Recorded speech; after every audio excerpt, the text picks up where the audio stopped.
तसा हा ब्युटिशियन महिलांना आवडण्यासारखा आणि प्रॉफिट मध्ये असलेला हा व्यवसाय आहे.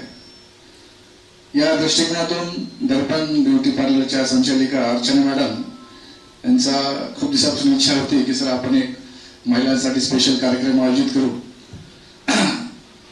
कारण अनेक महिलांना जिल्हा उद्योग केंद्रामार्फत काही लोन पण हवा आहे, त्यांना कर्ज हवा आहे त्यांचं पार्लर सुरू करण्यासाठी.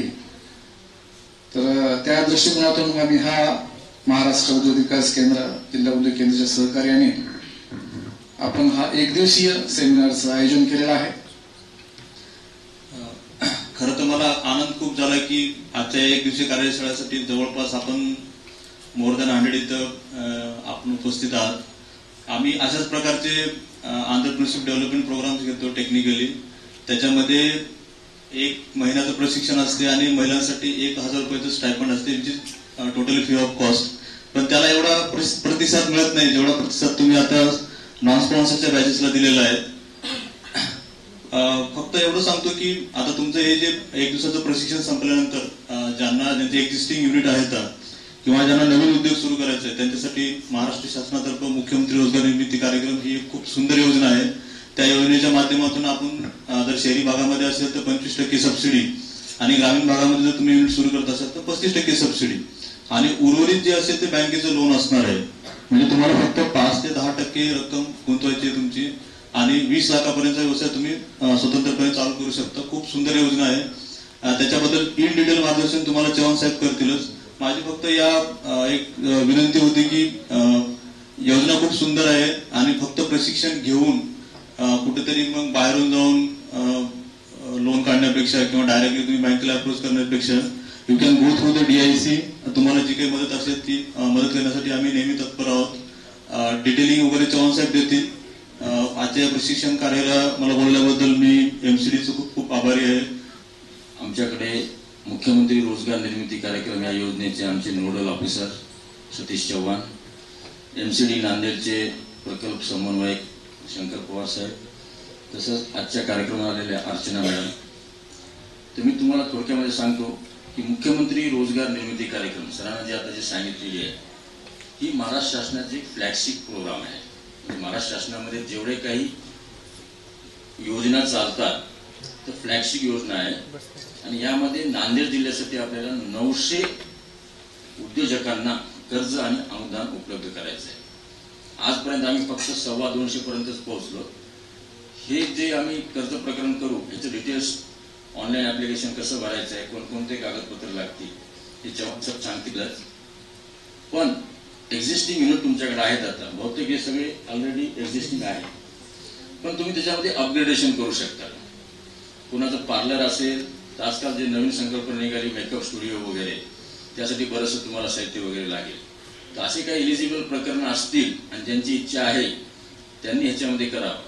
आणि 17 डिसेंबर ते 31 डिसेंबर असा एक आपण ह्याचा CMEGPचा एक 15वाडा शासनाने साजरा करायला सांगितलेला आहे.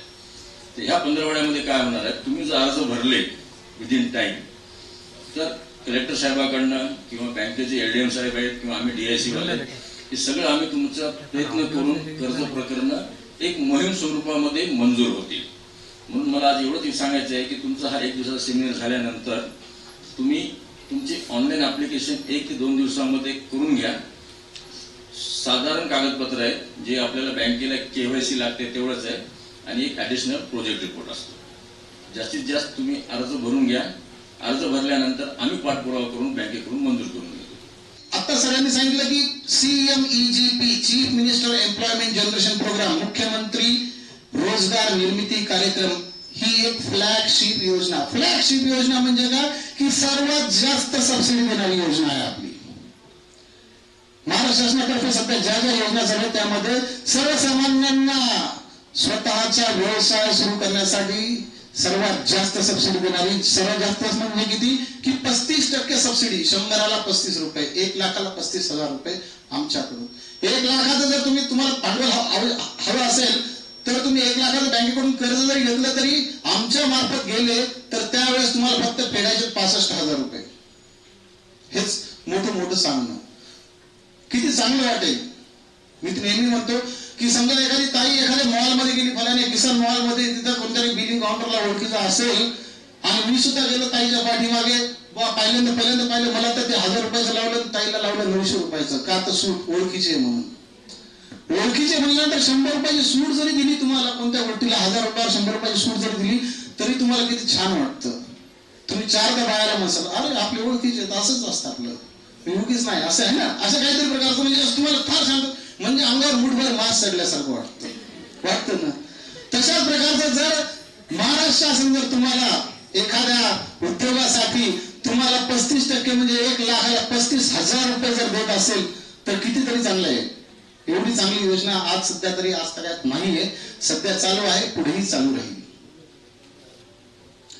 तर मला असं वाटतं या योजनेचा सर्वांनी लाभ घ्यावा. या योजनेमध्ये सिंपल आहे, कागदपत्र आता सरांनी सांगितलं, कागदपत्र एकदम सर्वांना एकदम इझिली अवेलेबल होतील, सगळ्यांकडे म्हणजे सोप्या पद्धतीने उपलब्ध राहतील असे कागदपत्र आहेत. पासपोर्ट साईज फोटोग्राफ, आधार कार्ड, पॅन कार्ड, टीसी सगळ्यात महत्वाचे आहे.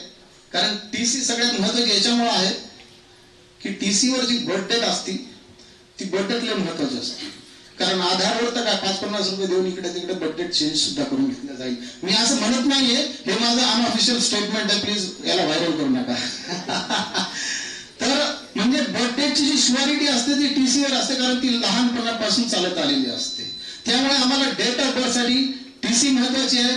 रहिवासी तुमचं जर डोमासाईल काढलेला असेल, एजंट डोमासाईल असेल तर फारच छान, अदरवाईज आम्ही टीसीलाच रहिवासी म्हणून सुद्धा वापरू शकतो. त्यानंतर तुम्हाला एक जस्ट हे करायचंय, ऑनलाईन ऍप्लिकेशन करून घ्या. एक अंडरटेकिंग सर्टिफिकेट आहे आणि प्रोजेक्ट रिपोर्ट. मला असं एक पुन्हा खास करून एक म्हणायचंय, मी असं कोणालाही फोर्स नाही करणार की तुम्ही इतक्याच प्रोजेक्ट करा, इतक्याच करा. पण मला असं वाटतं की ब्युटी पार्लर साठी एकीला एक सुरुवात करायची, कोणत्याही एकदम हे करण्यासाठी, तर एक ब्युटी पार्लर साठी किती रुपयाची आवश्यकता असेल? मोठी मोठी कोणीतरी सांगा. आहे ना? 5 कोण म्हणलं? हे बघा, मला असं वाटतं की आज 1,70,000 कोटीचा बिझनेस असणारी रिलायन्स कंपनी ही सुरुवात ही 1000 रुपयातून झाली. आलं का लक्षात? तर मला असं वाटतं की तुम्ही एकदम हे होऊ ना, एकदम सुरुवात ही नेहमी छोट्यातूनच झाली पाहिजे. कशामुळे? कारण आपल्याला स्टेप बाय स्टेप हे करता येतं. सडनली काही जर लॉस झाला, एक शेअर मार्केट मधले एक टर्म आहे, स्टॉप लॉस वाली टर्म असते, म्हणजे फलाने इतक्या अमाऊंटला घेतला, मी स्टॉप लॉस इथं करून ठेवला, म्हणजे मी तितकं नुकसान सहन करू शकते. ठीक आहे? तशा प्रकारचं तुम्हाला जर काही एकदम सडनली अडचण आली तर म्हणजे तुम्हाला असं फारसं एकदम हे व्हायला नको, की अंगाशी यायला नको की वा इतकं आहे. त्याच्यामुळे थोडक्यात मजा असते कोणतीही गोष्टीची, आहे ना, थोडक्यात मजा असते. एक मोठ्या 1.5 ते 2 लाखापर्यंत प्रकरण हे ठीक राहते. मी तुम्हाला अजूनही सांगतो, मी कोणालाही फोर्स करत नाही. तुम्ही 5 नाही, 10 नाही, 15-20 लाखापर्यंत टाकू शकता, ते तुमचं आहे. पण जर आपल्याला एक सगळ्यांना एक इझिली आणि एक सगळ्यांना हे करायचं असेल तर 2 लाखाच्या आतले प्रकरण त्यांना सुद्धा एक सँक्शन करायला सोपे जातील आणि त्यांना सुद्धा वाटेल हे ज्युनियन आहे. कारण काय होईल की सुरुवातीला तुम्हाला त्याचं कोटेशन द्यावं लागेल. बरेच जण लोक असतात की कोटेशन आणतात, सर ऍक्च्युली मला ना घ्यायचं काहीच नाही, मी याच्यातलं थोडस 50,000 घेतो, बाकी माझ्या घराला कलर लावायचा राहिलं ते करायचं, नाही तर भला काहीतरी मला ते कोणता तर राणी हार वगैरे करायचा होता, त्याला थोडे पैसे कमी पडत होते, त्याच्यासाठी हे करायला. अशा प्रकारचं तुमच्या मनामध्ये इच्छा असल्या तरी तशाने कोणीही तशा प्रकारे काही करू नये.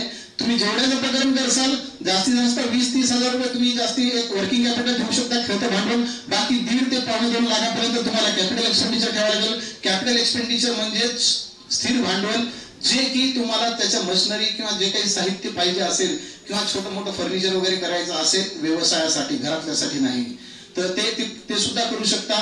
तर अशा प्रकारचं हे आहे, तर एक चांगलं राहील. आणि तुम्हाला आता सांगितलं डॉक्युमेंट्स काय काय लागतात, ठीक आहे.